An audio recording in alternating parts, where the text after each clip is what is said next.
உலக சிட்டுக்குருவி தினம் கொண்டாடுகின்றோம். நம் சிறுவயதில் நம் வீட்டின் வாசலிலோ இல்லை கூரையிலோ கீச் கீச் என்ற சத்தம் கேட்டிருக்கும். 90s கிட்ஸாக இருந்தாலும் சரி, 2K கிட்ஸாக இருந்தாலும் சரி, கீச் கீச் என்ற அந்த சின்ன பறவையின் சத்தம் நம் காதில் இனிமையாக பாய்ந்திருக்கும். அந்த பறவையின் சத்தம் அப்பொழுது கேட்டதை ஏன் இப்பொழுது கேட்கவில்லை? ஏனெனில் தொலைபேசி கோபுரங்களாலும் இயற்கையோடு உண்டாகாத வாழ்க்கையாலும் சிட்டுக்குருவிகள் நாள்தோறும் அழிந்து கொண்டே வருகின்றன. பாவம், அந்த சிறிய பறவை என்ன பாவம் செய்தது? நாம் தொலைபேசியில் பயன்படுத்துவதாலும் நம்மளுடைய இயற்கை வாழ்க்கை இல்லாமல் செயற்கையாக செய்யப்படும் உணவுகளை சாப்பிடுவதாலும் அந்த சிட்டுக்குருவி அழிந்து கொண்டே இருக்கிறது.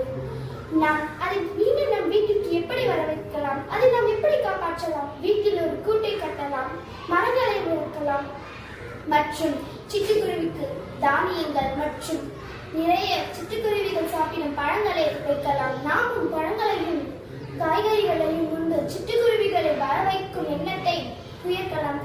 அந்த சிறிய பறவை எதுவும் பாவமும் செய்யவில்லை, ஆனால் அதற்கு இவ்வாறு ஒரு நிலைமையாகிவிட்டது. ரோட்டிலும் காடுகளிலும் இறந்து கிடக்கின்றன. அது பாவம், அது நம் வீட்டிற்கு வர வேண்டும். சிட்டுக்குருவியை காப்போம். நன்றி, வணக்கம்.